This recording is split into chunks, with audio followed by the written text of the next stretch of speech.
Saludos cordiales, hermanos, les saluda a su amigo y hermano en Cristo, David Fernández de Lara, y quiero dejarles una pequeña reflexión sobre la oración. ¿Por qué es importante aprender a orar bien? Y este mensaje es parte de una serie que estamos llevando en nuestra iglesia elemental, que se llama Hablando con Dios, y desmenuzamos cada parte del Padre Nuestro. ¿Por qué? Porque la mayoría de la gente ora. Tenemos una necesidad infinita de conectar con Dios, y el Padre Nuestro es la oración que Jesús le instruye a los discípulos sobre cómo orar, pero muchas veces la repetimos y nos acostumbramos y ya ni siquiera sabemos qué significa cada parte. Pero hoy quisiera que analizáramos una de las frases importantes que están en el Padre Nuestro, porque tiene implicaciones muy grandes para nuestra vida. Entonces continuamente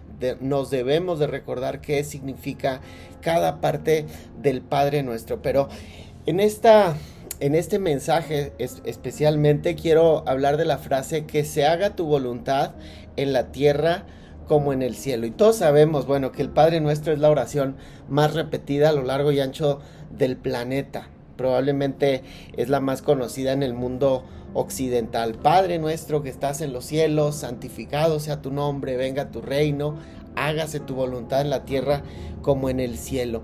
Y para hablar de esta pequeña frasecita que en mi punto de vista es la parte más difícil de orar, porque implica una rendición a la voluntad de Dios, tenemos que entender lo primero que significa la palabra voluntad. La voluntad es la capacidad para decidir con libertad lo que se desea y lo que no. Es un deseo, una intención que todos tenemos para decidir, ¿verdad? Entonces, todos los seres humanos tenemos una voluntad, una capacidad de decidir. Religiosamente le llamamos el libre albedrío, ¿no? Entonces, esta parte de que se haga tu voluntad en nuestras oraciones diarias significa la parte de sumisión, la parte donde nos queremos someter de corazón a la voluntad de Dios. Es la parte del Padre Nuestro que implica sumisión. Entonces, que se haga tu voluntad es una frase que Jesús nos enseña a orar, que es una frase muy contracultural. La mayoría de nosotros oraría: que se haga mi voluntad. ¿Cierto o no es cierto? La mayoría de nosotros creemos que tener elección y capacidad de decidir es una buena cosa, y mientras más tengamos esa capacidad, mejor. En esencia, esa es nuestra cultura y así estamos programados o formateados, ¿no? Pero Jesús dice que cuando oremos, pidamos que se haga la voluntad de Dios, la voluntad de Dios. Y un dato muy interesante sobre esta oración es que esta frase específicamente es la única frase en donde vemos a Jesús orarla personalmente en su vida, ¿no? Jesús en un momento de angustia precisamente oró: que se haga tu voluntad, o le oró al Padre que se haga tu voluntad. Entonces, aquí Jesús, cuando les está enseñando a los discípulos a orar, Jesús quiere y nos está empujando a que al orar esta oración nos ayude a expandir nuestro carácter. Entonces, yo quiero que analicemos 3 aspectos para entender mejor la voluntad de Dios y entender mejor esta parte de la oración del Padre Nuestro, que cuando la digamos de corazón y la digamos con mucha conciencia, ¿no? Y debemos de entender especialmente esto cuando las cosas van mal, o cuando las cosas no salen como tú quieres, no salen como nosotros lo deseamos. Entonces es cuando se torna especialmente importante orar por la voluntad de Dios, que se haga en la tierra, en nuestras vidas, como en el cielo. Entonces, el punto número 1 que quisiera que entendamos es el primer aspecto para entender mejor la voluntad de Dios, es que debemos entender que la voluntad de Dios es mejor que la nuestra. La voluntad de Dios es supremamente, inmensamente mejor que nuestra voluntad, ¿no? Y como te dije, como te comenté, es la única frase donde tenemos un ejemplo que se ora en la propia vida de Jesús, y es en el contexto de Jesús en el jardín de Getsemaní, que se encuentra en el libro de Mateo, en el Evangelio de Mateo, en el capítulo 26, a partir del verso 36. Y te lo leo, dice que Jesús fue con sus discípulos a un lugar llamado Getsemaní y les dijo: siéntense aquí mientras yo voy allá a orar. Se llevó a Pedro y a los dos hijos de Zebedeo y comenzó a sentirse triste y angustiado.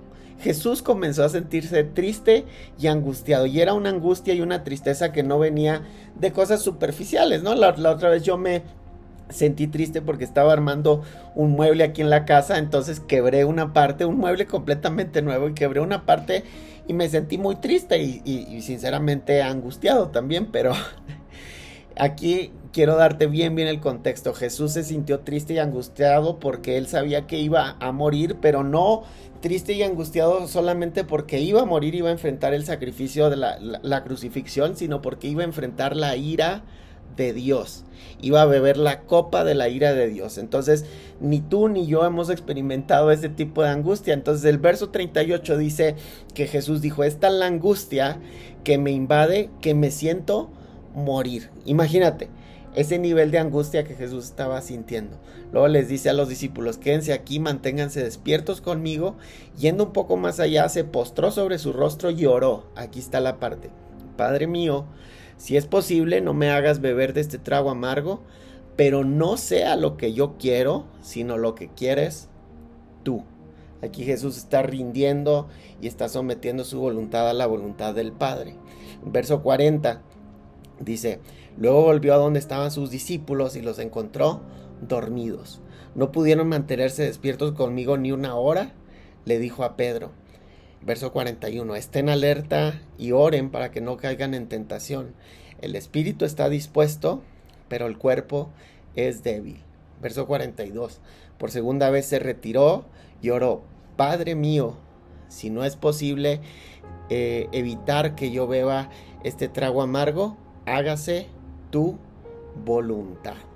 Y aquí hay un detalle que pasamos por alto, que está en el Evangelio de Lucas, capítulo 22, verso 44, que dice que Jesús, cuando estaba en esa agonía, oraba más intensamente.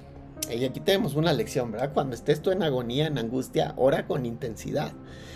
Pero luego hay un fenómeno que pasa aquí, que dice: y era su sudor como grandes gotas de sangre que caían hasta la tierra. Y aquí, ojo, este detalle nos lo da la Biblia porque muchas veces nos imaginamos a un Jesús que nunca se enojó, que nunca se puso triste, que nunca estuvo ansioso, que nunca estuvo angustiado.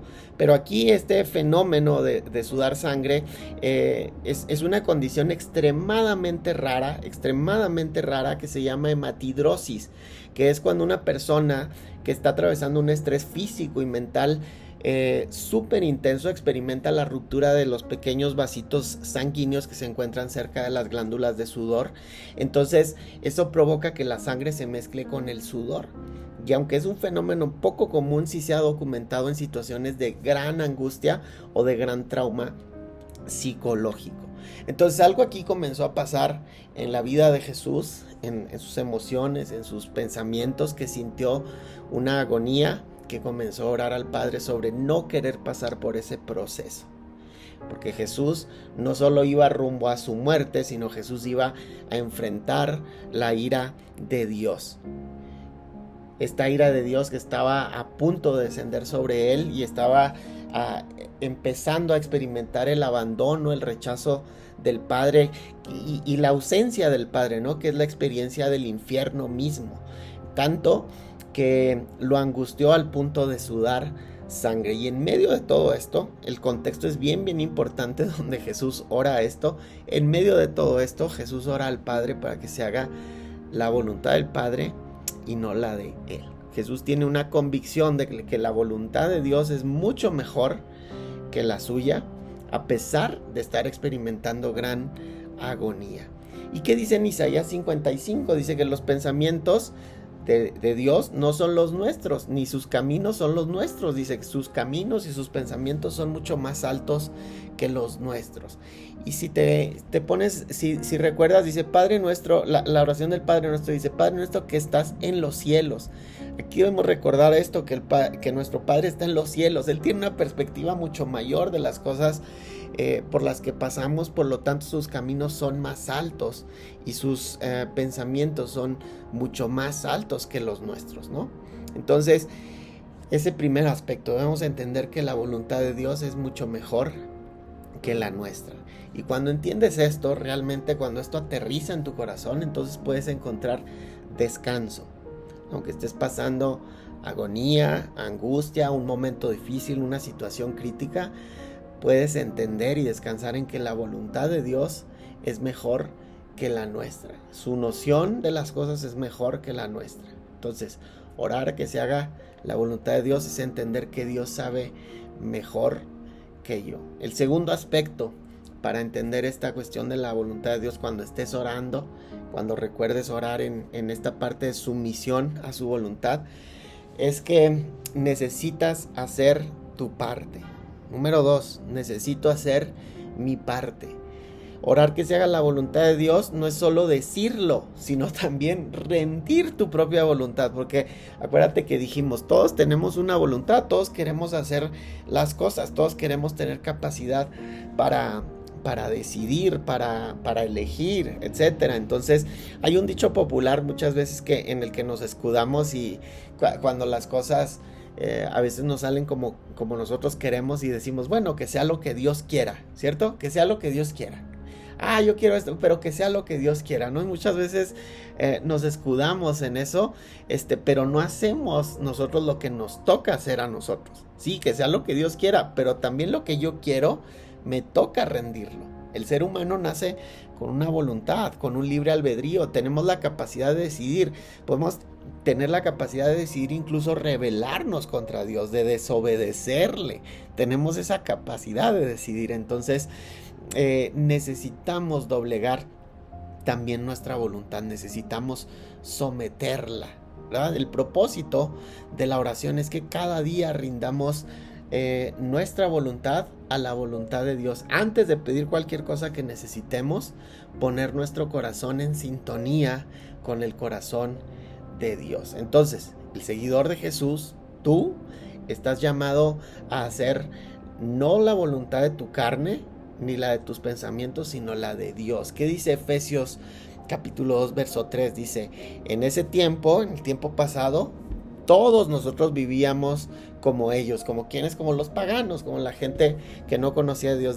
Dice, impulsados por nuestros deseos pecaminosos, siguiendo nuestra propia voluntad y nuestros propósitos. Como los demás éramos por naturaleza objeto de la ira de Dios. Entonces, eso era el tiempo pasado, seguíamos nuestros propósitos y nuestra propia voluntad. Hoy tenemos que seguir la voluntad de Dios. El objetivo es que nuestro corazón quiera lo mismo que Dios quiere. Hacerlo aparte de corazón, buscando diligentemente conocer su voluntad, comprobar su voluntad que, como dicen Romanos, es agradable, es buena y es perfecta. Fíjate, Jesús en Juan 4:34 dice, mi alimento es hacer la voluntad del que me envió y terminar su obra. En Juan 6:38 dice, yo he bajado del cielo no para hacer mi voluntad, sino la del que me envió.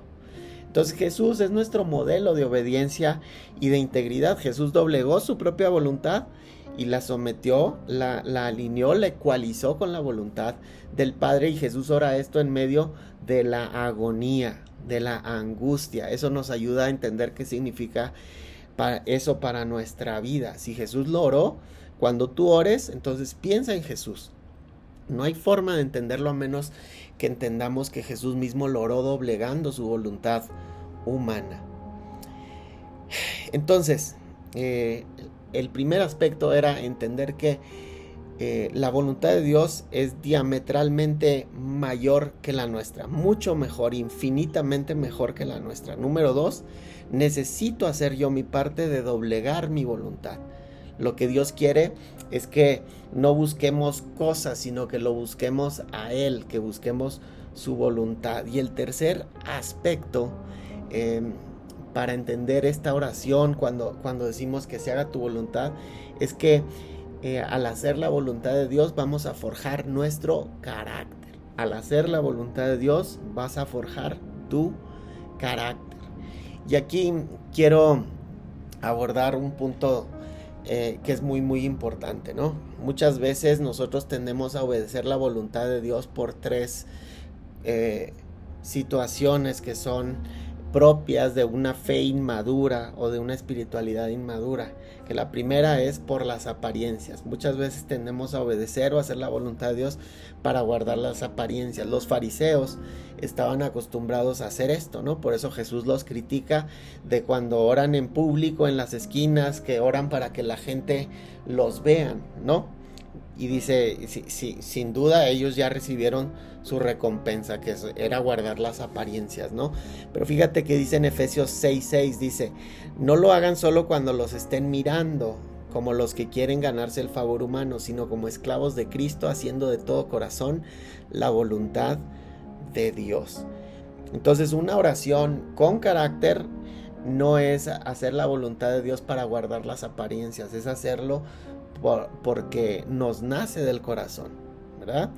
Otra cuestión de la oración sin carácter es orar por las recompensas, por las cosas o las bendiciones que Dios me puede dar. Orar solo para pedir no es profundizar en nuestra relación con Dios y amarlo por quien es Él. Es utilizarlo como un amuleto, como un accesorio para nuestro beneficio. Y en esto te pongo un ejemplo muy, muy clave, ¿no? Imagina, tú tienes un amigo, una pareja, tu esposo, tu esposa. Imagínate que te preguntara, oye, ¿por qué me amas? Ah, pues te amo porque me eres útil. Te amo porque me cocinas. Te amo porque, si es un amigo, ¿no? Te amo porque me prestas dinero, te amo porque me ayudas cuando se me atora algo en el trabajo, lo que sea, ¿no? Eso no es profundizar, eso no es tener una relación profunda, bidireccional, ¿no? Es tener una relación basada en la conveniencia, porque nos recompensa, porque nos conviene. Entonces, el cristiano que ora sin carácter, le ora a Dios como un amuleto, ¿no? Por conveniencia, por las recompensas, se acerca a Dios por las bendiciones, no necesariamente para hacer la voluntad de Dios. El cristiano que ora para obtener las recompensas de Dios está solamente diciendo, bueno, Dios, te amo siempre y cuando tu voluntad se alinee a la mía, ¿no?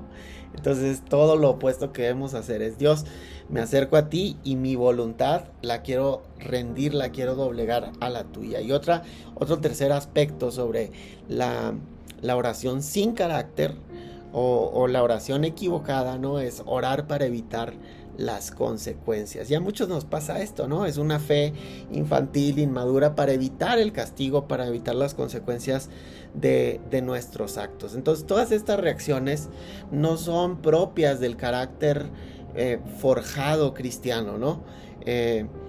Son reacciones inmaduras o infantiles. Y estas oraciones son normales cuando uno es niño, ¿verdad? O cuando uno tiene una espiritualidad infantil, o cuando uno es un bebé espiritual, ¿no? Como lo pone la Biblia. Pero a manera que nuestra fe va madurando, a manera que nuestra fe va creciendo, nuestro carácter debe reflejar la madurez de que vamos avanzando, de que vamos creciendo. Y la única manera en que lo podemos hacer es orar para que se haga la voluntad de Dios y no la nuestra. Dejar de lado nuestro ego, dejar de lado las apariencias, dejar de lado las recompensas incluso. Dios, yo quiero esto, quiero mucho este trabajo, quiero que me des esta bendición, quisiera mucho esta petición, pero la dejo a un lado. ¿Por qué? Porque estoy creciendo en el carácter de conocer y someterme a tu voluntad. Entonces, someterme a un plan superior, y eso va a fortalecer tu carácter. Y además de esto, va a desarrollar la perseverancia, ¿verdad? Hay que, como cristianos, aceptar que las circunstancias, incluso las circunstancias difíciles, críticas, de sufrimiento, tienen un propósito divino que nos ayuda a activar la paciencia y la resiliencia, ¿no? Como dice el apóstol Pablo, ¿no? Que en Filipenses, esta oración tan famosa de Filipenses 4:13, todo lo puedo en Cristo que me fortalece, esa frase, ¿no? Pero ¿qué es lo que está diciendo Pablo atrás? Que él puede pasar todo tipo de situaciones porque Cristo le fortalece. O sea, puede estar en abundancia, puede estar en escasez, puede estar con frío, puede estar con calor, puede estar en todo este tipo de circunstancias y puede atravesarlo porque tiene un carácter cristiano maduro, desarrollado. Entonces hay que aceptar que las circunstancias, incluso las difíciles, tienen un propósito divino para nuestra vida. En Santiago dice, alégrense cuando haya pruebas, porque es una oportunidad para desarrollar la paciencia, la perseverancia, ¿no? Entonces hoy somos salvos gracias al carácter de Jesús. Y regresa conmigo a esa escena de Jesús en el Getsemaní. Jesús orando, está muy angustiado, está triste, siente que se siente morir, ¿verdad? Porque va a enfrentar la ira de Dios y él está a solas, ¿no? Pero gracias a su carácter y gracias a la integridad de decir, de Jesús, decir, ok, pero yo doblego mi voluntad a la voluntad del Padre. Hoy gracias a esa integridad, tú y yo y todo el mundo podemos tener salvación. Porque cuando nadie lo veía, cuando no había una recompensa pública, por así decirlo, cuando tenía todo que perder, tenía que enfrentar el castigo de la ira de Dios, Jesús perseveró, Jesús obedeció, Jesús atravesó todas estas circunstancias y Él puede ser nuestro modelo perfecto de persistencia. Esto es honesto, ¿verdad? O sea, Jesús le está diciendo de manera honesta, tú puedes orar también en tu vida, ser honesto, ser crudo, ¿verdad? O sea, Jesús está diciendo, Padre, mira, si es posible, yo no quiero hacer esto. O sea, aquí está tu propuesta y yo sé que tengo que atravesar este proceso, estoy en medio de esta circunstancia, pues si es posible, yo no la quiero. Pero en medio de lo difícil orar, que se haga tu voluntad. Ojo, yo creo que a Dios no le asustan nuestras oraciones honestas y crudas, ¿no?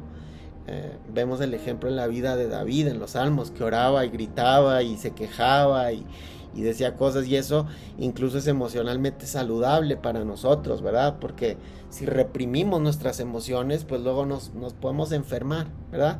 Entonces tú puedes gritar, tú puedes ser honesto, tú puedes estar en desacuerdo, pero al final del día, en medio de lo difícil, doblegar tu voluntad a la voluntad de Dios, y eso es una muestra de que tu carácter está creciendo, ¿no? Entonces, a manera de conclusión, de concluir esta reflexión, este mensaje sobre el Padre Nuestro, en esta frase específica de que cuando pedimos, cuando oramos, que se haga la voluntad de Dios en la tierra, en nuestras vidas, como en el cielo, esta petición puede caer de manera muy muy pesada a nuestros oídos hoy en la modernidad, ¿verdad? Porque en la modernidad, en este tipo de sociedad, a todos nos gusta tener control sobre nuestra vida, ¿verdad?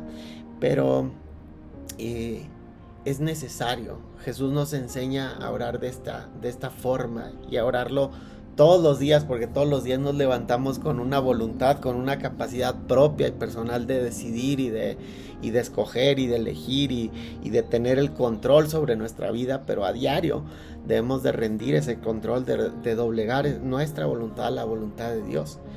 Y déjame concluir con esto, porque alguien que entendió muy bien sobre la voluntad de Dios fue Juan Wesley, ¿no? Un teólogo y predicador inglés del siglo XVIII, que fue el fundador del movimiento metodista, un movimiento basado en la justicia social, en la santificación y toda esta cuestión. Y Juan Wesley confeccionó, por así decirlo, una oración muy muy bonita, basada en este tema de la voluntad de Dios, y quiero que me acompañes a escucharla con mucha mucha atención. Esta fue la oración que Juan Wesley recitó por allá del siglo XVIII, y dice así: no me pertenezco, soy tuyo, ponme donde quieras y asóciame con quien decidas, ponme a trabajar o ponme a sufrir, sea yo empleado por ti o dejado de lado, exaltado por ti o humillado por ti. Haz que esté lleno o haz que esté vacío. Haz que tenga todo, haz que no tenga nada. Voluntariamente y de todo corazón cedo todas las cosas a tu disposición. Y ahora, oh glorioso y bendito Dios Padre, Hijo y Espíritu Santo, tú eres mío y yo soy tuyo. Así sea, y que este pacto que he hecho en la tierra sea ratificado en el cielo. Amén. Esa es la oración de Juan Wesley, pero yo te invito a que hoy reflexiones y te apropies de esta oración que, como te dije al principio, puede ser difícil. Es una petición que puede caer muy pesada a nuestros oídos el día de hoy, que queremos tener control, que queremos que nuestra voluntad se cumpla, pero yo te invito a que te apropies de esta oración, que la voluntad de Dios suceda en tu vida, que se haga lo que Dios quiera en tu vida, que Dios haga diligentemente todo lo que Él quiera hacer en tu vida y a través de la circunstancia muy específica y muy particular por la que tú atraviesas, y que sobre todo te sometas con paciencia a todo lo que Dios está haciendo en tu vida. Así que sigamos ese ejemplo de Jesús y preparemos nuestro corazón y entendamos que la voluntad de Dios es mejor. Entendamos que nosotros debemos hacer nuestra parte y entendamos que al final del día todo esto es por nuestro bien, para forjar nuestro carácter y para madurar y para crecer y para tener una fe madura, una fe adulta, una perseverancia, un carácter y una integridad. Te mando un abrazo muy afectuoso y espero que de todo corazón que este mensaje, que esta reflexión edifique de alguna forma tu vida. Nos vemos.